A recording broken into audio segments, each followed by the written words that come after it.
Hey everybody, Ian Lee here. Hope y'all are doing well.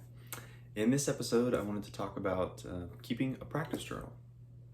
This is something that I've only really started doing diligently and with some more clear intentions in the last, I'd say, month to 6 weeks.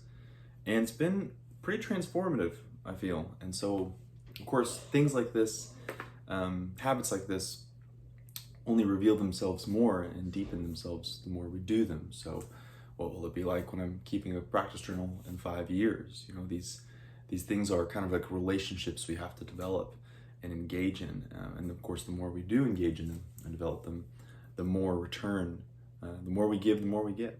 It's a really wonderful thing.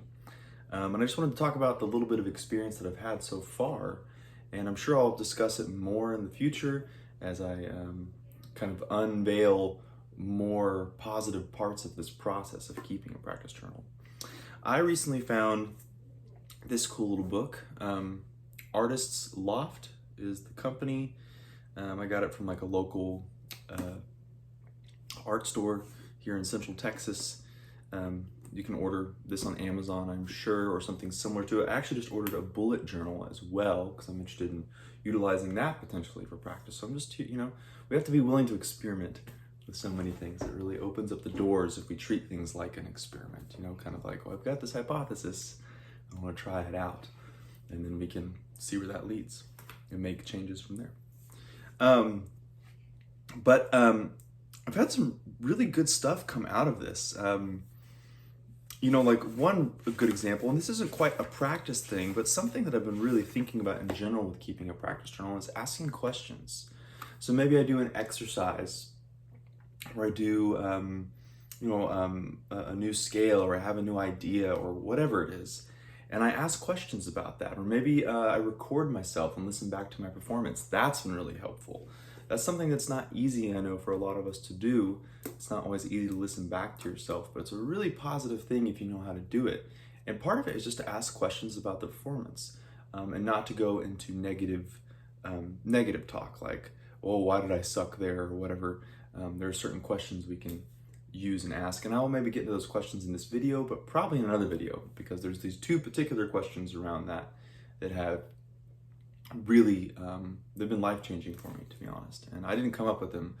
A teacher of mine, an old teacher of mine, came up with them.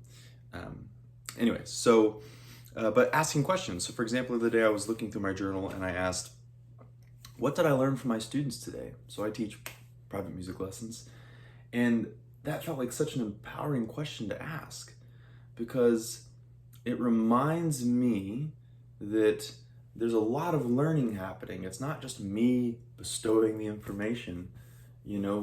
As a teacher, if you're really paying attention, you're learning just as much from your students, maybe more, as your students are learning from you.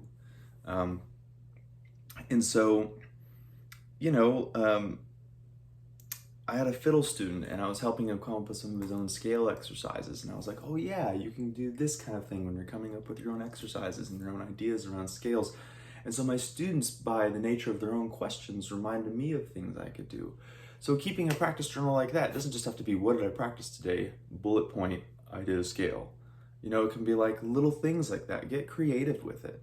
Explore your creativity through the means of this journal. There's a lot of things that can come out of a habit like this. It's pretty powerful stuff. And then, I'll do stuff even just like I said just a moment ago, not just, bullet pointing what I did, but I'll write down, what I did. And sometimes if I'm in a rush or I'm in a hurry or it's a busy day, I will just kind of write down what I did. And sometimes I'll get a little more thoughtful about it. I'll go, okay, how did that work? What was I doing there?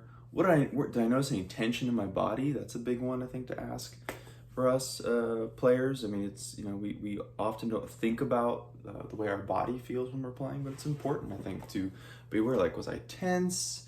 Was there anything going on? Why did that happen? Is there anything I can do about it, or just keep it in my awareness?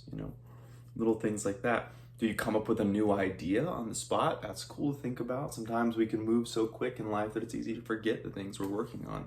So maybe you're in the middle of practicing one exercise or idea or line or lick or phrase or whatever, And then you get a new one and you go, oh man, I'm gonna run with that for a little bit, and you write that down. Okay, came up with this new idea based off of Charlie Parker horn line, right?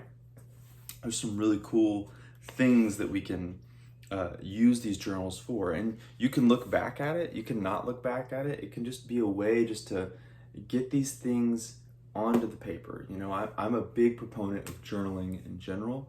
I really enjoy the artist way. Julia Cameron, I don't know if anybody watching or listening has read or used that book, but The Morning Pages, I really love those. And her whole thing with those is don't go back and read them. It's just stream of consciousness. Now, this is a little different to me in a sense, but you don't have to go back and read everything. For me, sometimes it's just about recording it, just getting it down. It's less about the recording it and more about like I'm interacting. I'm engaged with my practice. I'm engaged with my own questions. I'm engaged with this process of learning, of growing. I think that's the right word to use. It's less about the kind of minutia of the details of it, and more about like I'm engaged, I'm looking, I'm asking, I'm thinking, I'm working, and that's really, really fun stuff. So yeah, I just wanted to make a little short video, just talk about keeping a practice journal. Like I said, this is fairly new to me. Does anybody else out there keep a practice journal, or have any suggestions about how you practice, about how you journal with your practice and how you keep track of things or keep logs? I'd love to hear anything that you have to offer. Maybe the rest of us could use some of your wisdom.